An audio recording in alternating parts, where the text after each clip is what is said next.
ನಮಸ್ಕಾರ, ನಾನೊಬ್ಬ athletics player. ನಮ್ಮ ಅಥ್ಲೆಟಿಕ್ಸ್ ಅಲ್ಲಿ ಟೋಟಲ್ ಆಗಿ 24 ಇವೆಂಟ್ಸ್ ಇರುತ್ತೆ.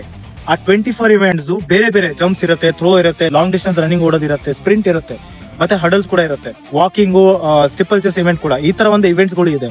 ಇದೆಲ್ಲ ಸೇರಿ 24 ಇವೆಂಟ್ಸ್. ಅದರಲ್ಲಿ ಪ್ರತಿಯೊಬ್ಬರದು ಬಾಡಿ ಬೇರೆ ಬೇರೆ ತರ ಇರುತ್ತೆ.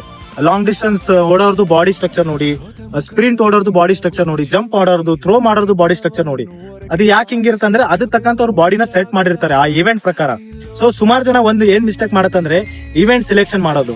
ಅಂಡ್ ಇನ್ನೊಂದ್ ಏನಂದ್ರೆ ಪ್ರಾಪರ್ ಆಗಿ ಏನೋ ಗೈಡೆನ್ಸ್ ಇಲ್ಲದೆ ಅವ್ರು ಏನೋ ತಪ್ಪ ಎಕ್ಸರ್ಸೈಸ್ ಮತ್ತೆ ಏನೋ ತಪ್ಪ ಟ್ರೈನಿಂಗ್ ಮಾಡಿ ಏನಾದ್ರು ಇಂಜುರಿ ಮಾಡ್ಕೊಂಡು ಅವರು ಸ್ಪೋರ್ಟ್ಸ್ ಕಾರ್ಯನ ಅಲ್ಲೇ ನಿಲ್ಸ್ಬಿಡತ್ತೆ. ಬಟ್ ನಾನ್ ಹೇಳ್ತೀನಿ, ನಿಮ್ಮ ಎಲ್ಲರಿಗೆ ಒಳ್ಳೆ ಸ್ಪೋರ್ಟ್ಸ್ ಅಲ್ಲಿ ಮುಂದೆ ಭವಿಷ್ಯ ಆಗ್ಬೇಕು, ಸತತವಾಗಿ ನೀವು ಸ್ಪೋರ್ಟ್ಸ್ ಅಲ್ಲಿ ಒಳ್ಳೆ ಆಗ್ಬೇಕಂದ್ರೆ ಒಳ್ಳೆ ಕೋಚ್ ಇರ್ಬೇಕು, ಒಳ್ಳೆ ಯಾರು ಗೈಡ್ ಮಾಡೋರು ಇರ್ಬೇಕು. ನಿಮ್ಗೆ ಗೈಡ್ ಮಾಡೋರು ಯಾರು ಇರ್ಬೇಕಂದ್ರೆ ನಿಮ್ಗಿಂತ ಒಳ್ಳೆ ಎಕ್ಸ್ಪೀರಿಯನ್ಸ್ ಇರೋ ಪರ್ಸನ್ ಇರ್ಬೇಕು.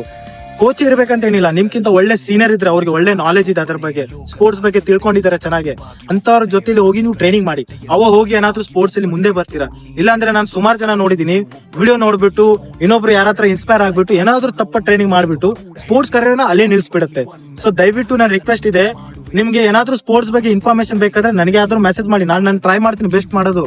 ಬಟ್ ಒಳ್ಳೆ ಯಾರಾದ್ರೂ ಎಕ್ಸ್ಪ್ಲೈನ್ ಮಾಡ್ತಾ ಇದ್ರೆ, ಒಳ್ಳೆ ಅವರು ಅಚೀವ್ಮೆಂಟ್ ಮಾಡಿದ್ರೆ, ಒಂದು international level, national level medal ಗೆದ್ದಿದ್ರೆ ಅಂತವ್ರ ಹತ್ರ ಹೋಗಿನೇ ಗೈಡೆನ್ಸ್ ತಗೊಳ್ಳಿ. ಇಲ್ಲಾಂದ್ರೆ ಸೋಷಿಯಲ್ ಮೀಡಿಯಾದಲ್ಲಿ ಸುಮಾರು ಫ್ರಾಡ್ ಜನ ಇದ್ದಾರೆ, ಅವ್ರು ಏನಾದ್ರು ತಪ್ಪ ದಾರಿ ನಿಮ್ಗೆ ತೋರಿಸ್ಬಿಟ್ಟು ನಿಮ್ಮ ಕರಿಯರ್ನ ನಿಲ್ಸ್ಬಿಡ್ತಾರೆ. Thank you.